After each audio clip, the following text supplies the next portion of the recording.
ఓం సదాశివసమారంభాం వ్యాసశంకరమధ్యమాం అస్మదాచార్యపర్యంతాం వందే గురుపరంపరాం.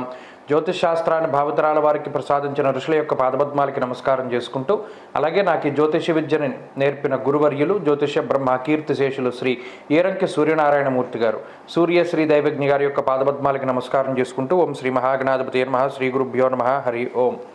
వీక్షకులందరికీ నమస్కారం. జూన్ నెల 23వ తారీఖు లగాయితూ 29వ తారీఖు శనివారం వరకు ఉండేటువంటి గ్రహగతుల ఆధారంగా ద్వాదశ రాశుల వారికి ఈ వారం ఏ విధమైనటువంటి శుభాశుభ ఫలితాలు కలగబోతూ ఉన్నాయో ఈ కార్యక్రమం ద్వారా తెలుసుకుందాం. అందులో భాగంగా ఈ వారం ఉండేటువంటి గ్రహగతులను గమనిద్దాం. ముఖ్యంగా ఈ వారంలో శుక్రబుధ రవులు మిథున రాశి యందు, వృషభమందు గురుడు, మేషరాశి యందు కుజుడు, మీనమందు రాహువు, అలాగే కుంభరాశిలో శనేశ్వరుడు. వారం చివరిలో బుధ శుక్ర గ్రహాల యొక్క మార్పు ఉన్నది. కేతువు కన్యారాశిలో సంచారం చేస్తూ ఉండగా చంద్రుడు ధనస్సు మకర కుంభాల యందు సంచారం చేస్తూ ఉన్నారు. ఇటువంటి పరిస్థితుల్లో ద్వాదశ రాశులకు ఏ విధమైనటువంటి ఫలితాలు కలగబోతున్నా తెలుసుకుందాం. అందులో భాగంగా కర్కాటక రాశి వారికి ఈ వారం సాధారణమైనటువంటి గ్రహస్థితి గోచరిస్తూ ఉన్నది. ప్రత్యేకించి ఈ వారంలో గ్రహాలన్నీ 12వ స్థానంలో ఉన్నాయి.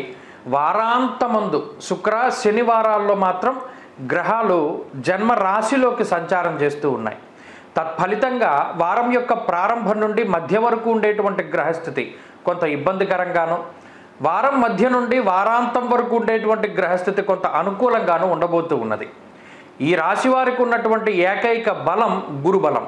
దానితో పాటుగా షష్ఠచంద్రుడు, సప్తమ చంద్రుడు లాంటి చంద్రబలం ప్రధానంగా ఈ రాశి వారికి చాలా గొప్పగా ఉండబోతూ ఉన్నది. ఆ గ్రహ సంపత్తి వల్ల మానసిక ప్రశాంతత ఉంటుంది. మరీ ముఖ్యంగా వారం యొక్క ప్రారంభంలో కొంత కష్టసాధ్యమైనటువంటి పనులని భుజం మీద వేసుకుని ముందుకు వెళుతూ ఉన్నా కూడా ఆ పనులను పూర్తి చేయడంలో మాత్రం ఏ విధమైనటువంటి సమస్యలు కూడా ఈ రాశి వారిలో ఉండవు. అంతేకాక కుటుంబ సభ్యుల యొక్క సహకారం కానీ, బంధువులు, మిత్రులు లేదా స్వజనులు ఇటువంటి వారి యొక్క సహకారం కానీ ఈ రాశి వారికి లభించదు. కేవలం మీ యొక్క బలం, మీ తెలివితేటలు, ప్రజ్ఞ, అనుభవపూర్వకమైనటువంటి జ్ఞానం వాటిని మాత్రమే ఆధారంగా చేసుకుని ఈ వారంలో ముందుకు వెళతారు, మంచి విజయాన్ని సాధిస్తారు. 10 మందిలోనూ గుర్తింపు తెచ్చుకునేటువంటి పనులు చేస్తారు. అలాగే మీరు చేసేటువంటి పనులన్నీ కూడా అందరూ కూడా ప్రశంసిస్తూ ఉంటారు. మీకు తగినటువంటి ప్రోత్సాహకాలు లభిస్తూ ఉంటాయి. అయితే కొంత ఆర్థికంగా ఈ వారం వెనకబడ్డ ఉండడానికి అవకాశం ఉంటుంది. కొంత ఖర్చు అధికంగా ఉన్నది. దానితో పాటుగా మీ సొంత ఖర్చు కాకుండా ఇతరులకై మీరు ఖర్చు పెట్టేటువంటి ధనం కొంత అధికంగా ఉంటుంది. ఆ విషయంలో మాత్రం కొంత జాగ్రత్త వహించాలి.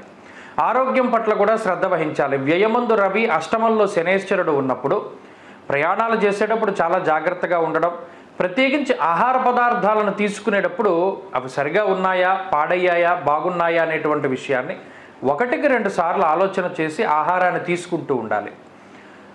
మరీ ముఖ్యంగా ఉద్యోగ వ్యాపారాలకు సంబంధించినటువంటి విషయాలు ఈ వారంలో చాలా అనుకూలంగా గోచరిస్తూ ఉన్నాయి. విద్యార్థులకి గ్రహస్థితి చాలా అనుకూలంగా ఉన్నది. స్త్రీలకు ప్రత్యేకించి ఈ గ్రహస్థితి మానసిక ప్రశాంతతకి కారణమవుతుంది. ఆరోగ్యం పట్ల శ్రద్ధ వహించాలి. ఉద్యోగ వ్యాపారాలు చేసేటువంటి వారిలో స్థానచలనం కనబడుతూ ఉన్నది. కర్కాటక రాశి వారి వారం మరింత అనుకూలమైనటువంటి ఫలితాలను సాధించడానికై శ్రీ మహాలక్ష్మి అమ్మవారి యొక్క ఆరాధన చేస్తూ ఉండడం, కనకధారా స్తోత్రాన్ని పారాయణ చేయడం ఇటువంటివి మంచి ఫలితాన్ని ఇస్తాయి. ఈ వారంలో కలిసొచ్చేటువంటి రోజు గురువారంగా చెప్పవచ్చును. అదృష్ట సంఖ్య 6, అదృష్ట వర్ణము లేత పసుపు రంగు. తదుపరి సింహరాశి.